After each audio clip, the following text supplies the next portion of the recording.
శ్రీ మార్కండేయ స్వామి 39వ వార్షికోత్సవం. వివాహేతర సంబంధం టీవీకే విజయ్కు పెనుగండం. వివేక కేసులో కీలక మలుపు. కల్వకుంట్ల కవితకు సిబిఐ బిగ్ షాక్. వైరాలోని మత్స్యశాఖ అభివృద్ధి అధికారి కార్యాలయంలో శుక్రవారం ఏసీబీ అధికారుల ఆకస్మిక తనిఖీలు.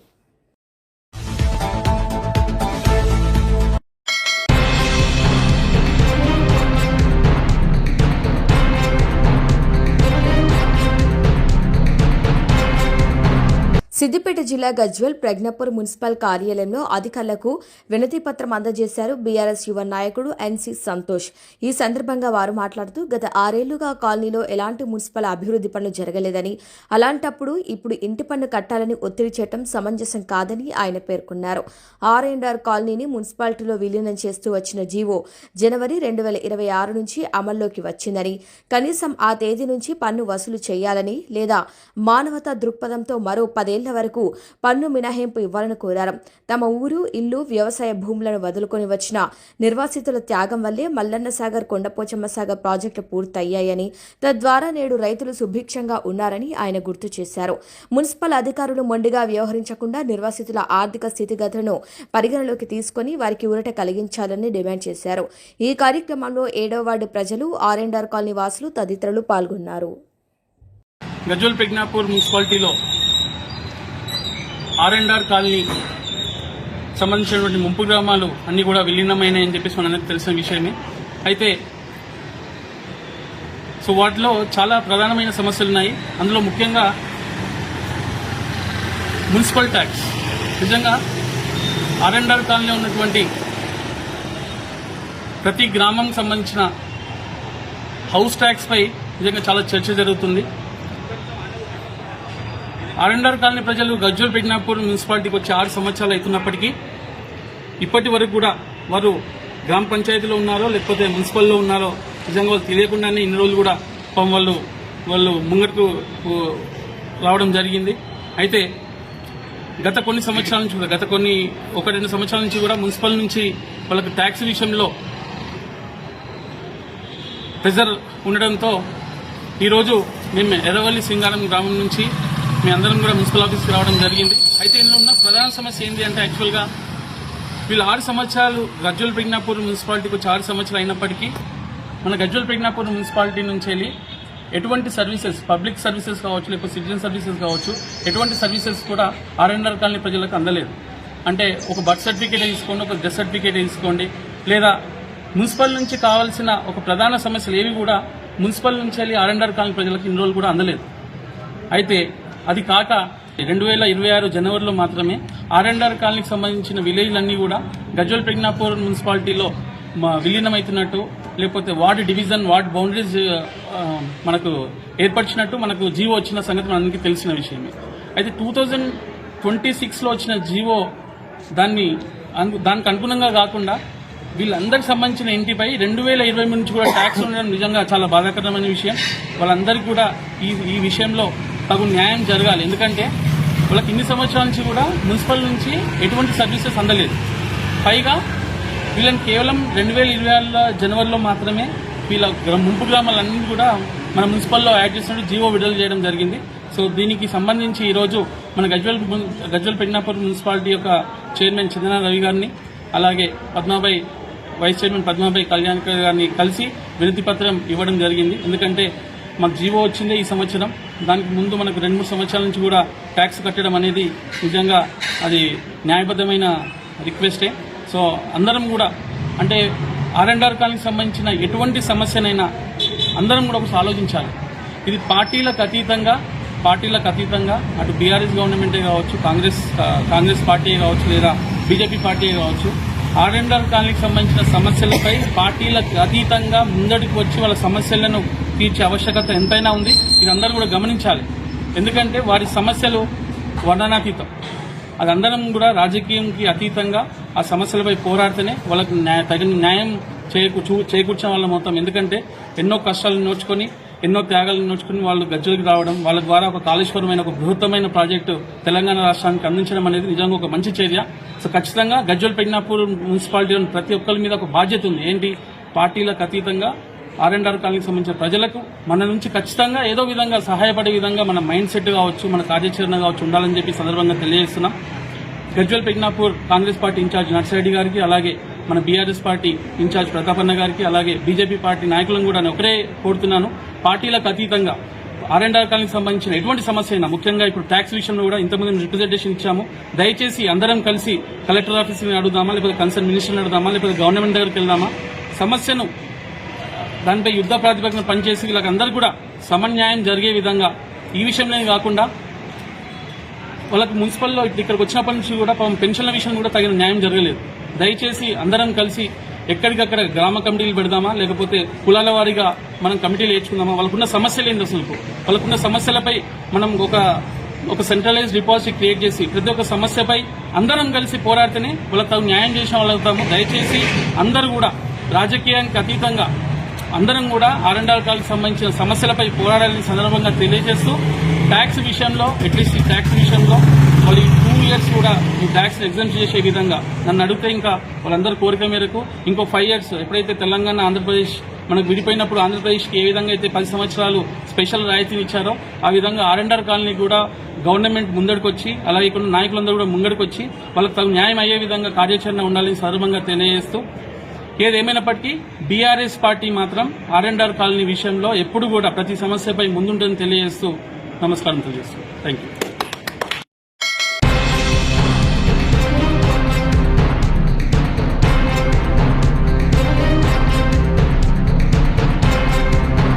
సిద్దిపేట జిల్లా మిడిదొడ్డి మండల కేంద్రంలోని శ్రీ మార్కండేయ దేవాలయంలో 39వ వార్షికోత్సవ వేడుకలు ఘనంగా నిర్వహించారు. ఈ సందర్భంగా నూతన ఆలయ కమిటీ సభ్యులు మహేష్ని, జనార్దన్, గడ్డం స్వామి, గడ్డం ఆంజనేయులు మాట్లాడుతూ, శ్రీ మార్కండేయ స్వామి ఉదయం నుంచి ఆడపడుచులు మంగళహారతులతో వచ్చి స్వామివారిని దర్శించుకున్నారని, ఉదయం నుంచి భక్తులతో ఆలయం సందడిగా మారిందని, ఆ భగవంతుడు అందరినీ చల్లగా చూడాలని కోరారు. ఈ కార్యక్రమంలో ఆలయ కమిటీ సభ్యులు, భక్తులు, గ్రామస్తులు పాల్గొన్నారు. मानस साम्रा रापो विरा रापो स्वरा रापा चंद्रागुम शापा ज्योतिगुम शापा सर्व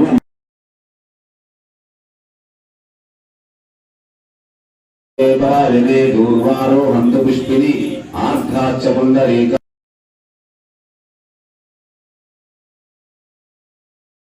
ऐदमुट्टी ओम वनस्पति अनंतरम शुद्धहाचमनीयं समर्पयामि. नैवेद्यं द्वारां दुरादर्शामित्य पुष्टाङ्गरीशिनीश्वरीं सर्वभूतानां तामिवोपवये श्रियं श्रीमहागणाधिदेवताभ्यो नमः. श्रीगन्धं समर्पयामि. गन्धानन्तरं पुष्पैश्च पूजयामि. पूजयस्तु नाम ओम सुमुदाय नमः. ओम एकदंताय नमः. ओम कपिलाय नमः. ओम गजकर्णिकाय नमः. ओम लंबोदराय नमः. ओम विकटाय नमः. ओम विघ्नराजाय नमः. ओम धूमकेतवे नमः. ओम गणाध्यक्षाय नमः. काइंस ओम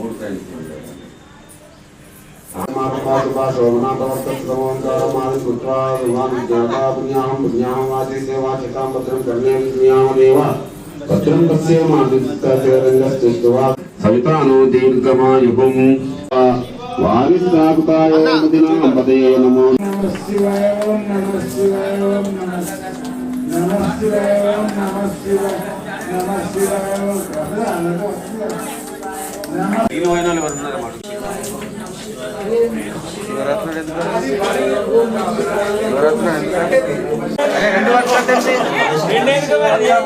అరే రామ అక్కడమ్మనమ్మ పిల్లే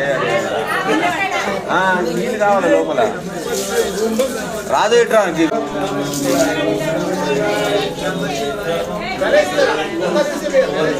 ఇటు చూడు నరేష్.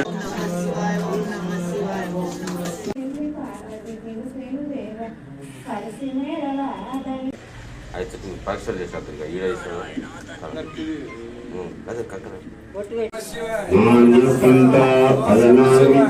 सहस्रशीर्षं देवं विश्वाक्षं विश्वशंभुवं विश्वं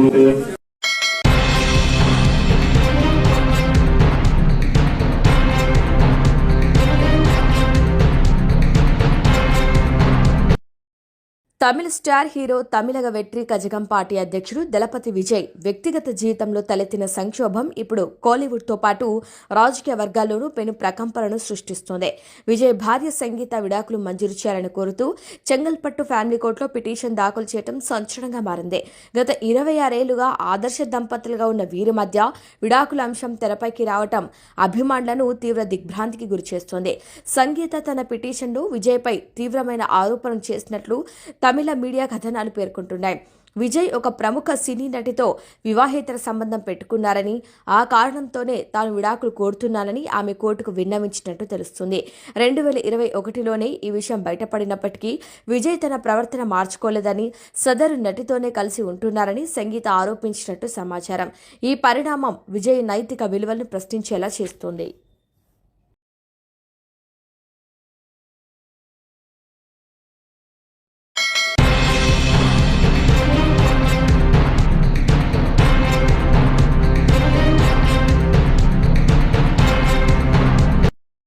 వైరాలోని మత్స్యశాఖ అభివృద్ధి అధికారి కార్యాలయంలో శుక్రవారం ఏసీబీ అధికారులు ఆకస్మిక తనిఖీలు చేపట్టారు. కార్యాలయంలో విధుల పట్ల నిర్లక్ష్యం వహిస్తున్నారని, రికార్డుల నిర్వహణ సక్రమంగా లేదంటూ వచ్చిన ఫిర్యాదుల మేరకు ఏసీబీ డీఎస్పీ రమేష్ ఆధ్వర్యంలో దాడులు నిర్వహించారు.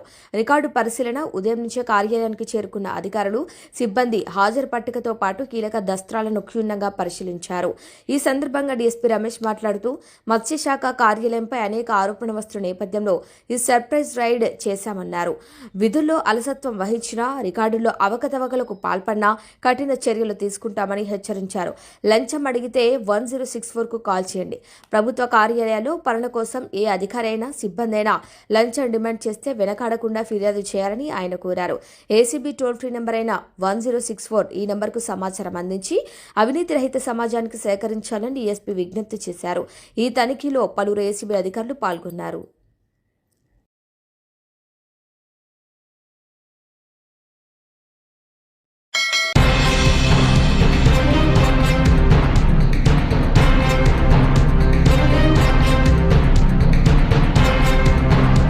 వైఎస్ వివేకానందరెడ్డి హత్య కేసులో 2 ఏళ్ల తర్వాత సీబీఐ మళ్లీ రంగంలోకి దిగింది. సుప్రీంకోర్టు ఆదేశాల మేరకు పులివెందుల పోలీస్ స్టేషన్లో అధికారులు కీలక విచారణ చేపట్టారు. ప్రధాన నిందితులు బంధువులైన మహేంద్ర యాదవ్, కిరణ్ కుమార్లకు నోటీసులు ఇచ్చారు. హత్య జరిగిన రోజు అర్ధరాత్రి 1:42 జరిగిన వాట్సాప్ కాల్స్పై ఆరా తీస్తున్నారు. వేల కనివేల ఎందుకు మాట్లాడాల్సి వచ్చిందనే కోణంలో ప్రశ్నిస్తున్నారు.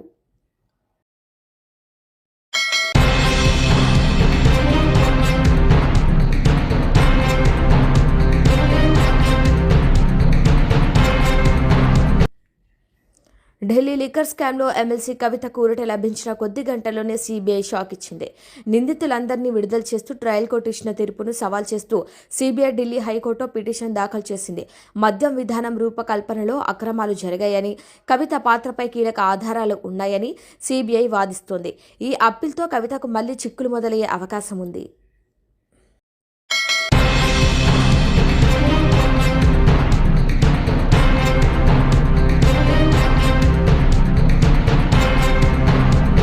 తిరుమలగిరిలో విలేకరుల సమావేశంలో మాజీ మంత్రి, సూర్యాపేట ఎమ్మెల్యే కుంటగండ్ల జగదీష్ రెడ్డి మాట్లాడుతూ నల్గొండ జిల్లాలో మంత్రుల అవినీతి విశ్వరూపం బట్టబయలైందన్నారు. మున్సిపల్ ఎన్నికల్లో లంచాలు ఇవ్వలేదని రైస్ మిల్లర్లపై పడి అరెస్టు చేసి భయభ్రాంతులకు గురిచేస్తున్నారు. కాంగ్రెస్ ప్రభుత్వం అన్ని వర్గాలను మోసం చేస్తూ పరిపాలన చేస్తుందన్నారు. రైతులకు రైతు బంధు వేయకుండా రైతులను మోసం చేస్తున్న ప్రభుత్వం కాంగ్రెస్ ప్రభుత్వం. కేరళ ఎన్నికల కోసం తెలంగాణ నుంచి డబ్బులు పంపాలని ప్రభుత్వం చూస్తుందన్నారు. భారతదేశంలోని ఎక్కువ పంటను పండించి రికార్డు సృష్టించిన జిల్లా నల్గొండ జిల్లా. ఇక 10 ఏళ్లలో రైతులకు ఏ ఇబ్బంది రాకుండా కరోనా సమయంలో కూడా కేసీఆర్ రైతులను ఆదుకున్నారు. కాంగ్రెస్ ప్రభుత్వం అధికారంలోకి వచ్చిన తర్వాత ధాన్యం కొనుగోలు చేయకుండా దళారులను, దోపిడీదారులకు కొమ్ములు కాస్తున్నారు. ఇక రైతు బంధు డబ్బులను ఎగబడుతూ దేవుళ్ల మీద ఒట్లు పెట్టి పబ్బం గడుపుతుంది రేవంత్ రెడ్డి ప్రభుత్వం. రాష్ట్రంలోని ప్రజలు మళ్లీ కేసీఆర్ రావాలని కోరుకుంటున్నారని అన్నారు. మీడియా మిత్రులకు నమస్కారం. ఈరోజు తిరుమలగిరి మున్సిపాలిటీకి నూతనంగా ఎన్నికైన టీఆర్ఎస్ పార్టీ పార్లమెంట్ చైర్మన్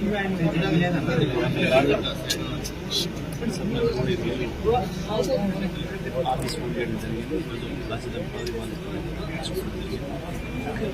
ఈ సందర్భంగా నేను మున్సిపల్ చైర్మన్ గారికి వారి సభ్యులందరికీ, వైస్ చైర్మన్ గారికి, కౌన్సిలర్లందరికీ పాటు ఇక్కడ ఇన్ఛార్జ్ తెలియజేస్తా ఉన్నాం.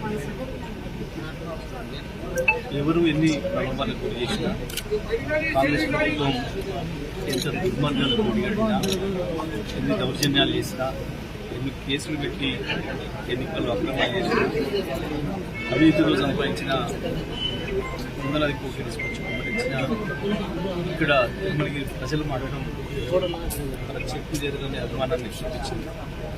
కేసీఆర్ గారు ఈ జనాలలో తిరుమలగిరి ప్రజలందరికీ కూడా ధన్యవాదాలు తెలియజేస్తున్నాం.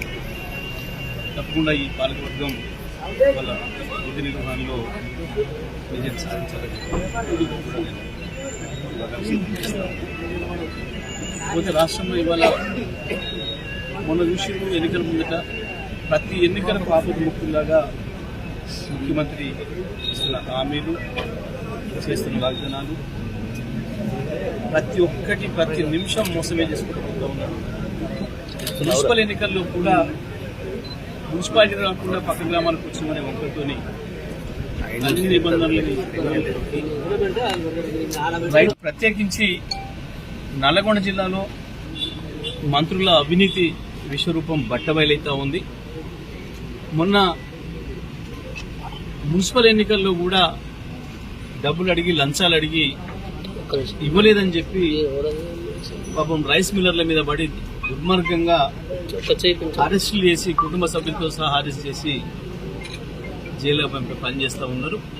ఈ ప్రభుత్వం వచ్చిన కానుంచి అన్ని వర్గాల ప్రజల్ని మోసం చేసుడు, వాళ్ళని దోపిడీ చేసుడు తప్ప ఇంకొకటి లేదు. ప్రత్యేకించి తెలంగాణలో వాస్తవానికి ఉమ్మడి నల్గొండ జిల్లాలో భారతదేశంలోనే అత్యంత ఎక్కువ పంట పండించిన జిల్లాగా నల్గొండ జిల్లా రికార్డు సృష్టిస్తే, ఆ 10 ఏళ్లలో ఏ ఒక్కరోజు కూడా రైతులకు ఇబ్బంది లేకుండా, మిల్లర్లకు ఇబ్బంది లేకుండా, కరోనా సమయంలో కూడా అధికారులు, మా ప్రజాప్రతినిధులు, మా ఎమ్మెల్యేలు, మా సర్పంచులు, ఎంపీటీసీలు, జడ్పీటీసీతో సహా ప్రతి ఒక్కరు కూడా చక్కటి కోఆర్డినేషన్ చేసుకొని ఎవరికే ఇబ్బందులు రాకుండా కాపాడుకుంటూ వచ్చినాం. ప్రతి గింజలు కోల్పోతూ వచ్చినాం. కానీ ఈ ప్రభుత్వం వచ్చిన తర్వాత ఒకవైపేమో దోపిడీదారులకు, దళారులకు వదిలేసి రైతాంగం యొక్క ధాన్యం కొనుగోలు చేయకుండా, ఆ సమయానికి ధరలు తగ్గించి అమ్ముకోమని చెప్పి, ఆ ధరలు తగ్గించి అమ్ముకోమని చెప్పి దానికి ప్రతిఫలంగా మాకు ఎన్నికల ఖర్చులు లంచాలు ఇవ్వాలని చెప్పి మిల్లర్ల మీద ఒత్తిడి చేసి కూడా దుర్మార్గంగా వాళ్ళు భయభ్రాంతులకు గురి చేస్తున్నారు. కొంతమందిని అరెస్ట్ చేయడం, మిగతా వాళ్ళకి ఫోన్లు చేసి మీరు కూడా జైలు పోతారా, మాకేమైనా సమర్పిస్తారా అని చెప్పి ఈ రకంగా నల్గొండ జిల్లా మంత్రి కావచ్చు, సూర్యాపేట మంత్రి కావచ్చు, మంత్రులు కూడా దుర్మార్గమైన అవినీతికి పాల్పడుతున్నారు. మరి ఈ విషయాన్ని కూడా జిల్లా ప్రజలు కావచ్చు, జిల్లా వ్యాపారస్తులు అందరూ కూడా గమనించాలని చెప్పి నేను కోరుతాను. ఈ ఎన్నికలు అయిపోగానే వేస్తున్నానని చెప్పి మాట్లాడండి. ఎందుకంటే మున్సిపాలిటీ పరిధిలో కూడా అనేక మంది రైతులు ఉన్నారు కాబట్టి మళ్ళొకసారి రైతుల్ని ఊపి తీసుకొని మోసం చేయడం, ఆ మాట చెప్పింది. ఇంతవరకు కూడా రైతు బంధు ఊసే లేదు. స్థానిక సంస్థలు మిగతావి కూడా పెడతామనే ఉద్దేశంతో చేస్తామనుకున్నాం. కానీ ఇప్పుడు మళ్ళీ ఓట్లు పెట్టే ఉద్దేశం లేదు కాబట్టి రైతు బంధు వేయను అని చెప్పి చాలా స్పష్టంగా చెప్తున్నారు. పైగా ఆ కేరళకు ఎలక్షన్లు వస్తున్నాయి కాబట్టి ఇక్కడ డబ్బులు వసూలు చేసి పంపాలని చెప్పి ఈ రైతులకి వేస్తే మాకేమొస్తుంది, కమిషన్ రాదు కదా. ఆ 7,500,000 కోట్లు కాంట్రాక్టర్లకు ఇస్తే ఆయన కమిషన్ వస్తుంది. దాంట్లో 1,500 కోట్లు కమిషన్ తీసుకొని కేరళకు పంపొచ్చు, వాళ్ళ పార్టీ ఎన్నికలకు రాహుల్ గాంధీ గారికి, పై అధిష్టానానికి కేరళకు పంపొచ్చు అని చెప్పి రైతుల నోట్లో మన్ను కొడుతున్నారు. ఈ తెలంగాణ రైతులందరూ కూడా గమనించాలి ఎట్లా దినదినం ఏ రకంగా మోసం చేస్తున్నారో. రైతు బంధు విషయంలో ఇప్పటికీ ఎన్నిసార్లు మోసం చేసిండు, ఎన్నిసార్లు దేవుళ్ళ మీద ఒట్టు పెట్టిండు, ఎన్నిసార్లు వాయిదాలు పెట్టిండో చూసిండ్రు. వాస్తవానికి మళ్ళీ కేసీఆర్ గారు కనుక వచ్చి ఉంటే, ముఖ్యమంత్రి అయి ఉంటే, ఈ పాటికి రైతుల ఖాతాలలో దాదాపుగా 24,000 ఒక్కొక్క ఎకరానికి పడుతుంది. ఈ కొత్త ప్రభుత్వం వచ్చిన తర్వాత ఈసారికి 30,000 అవుతుండేది. కానీ ఈ ప్రభుత్వం రైతాంగాన్ని ఎట్లా మోసం చేసింది చూస్తూ ఉన్నాం.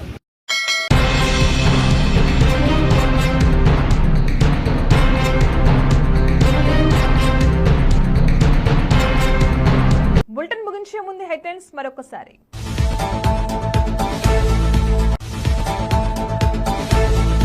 శ్రీ మార్కండేయ స్వామి 39వ వార్షికోత్సవం. వివాహేతర సంబంధం టీవీకే విజయ్కు పెనుగండం. వివేక కేసులో కీలక మలుపు. కల్వకుంట్ల కవితకు సిబిఐ బిగ్ షాక్. వైరాలోని మత్స్యశాఖ అభివృద్ధి అధికారి కార్యాలయంలో శుక్రవారం ఏసీబీ అధికారుల ఆకస్మిక తనిఖీలు.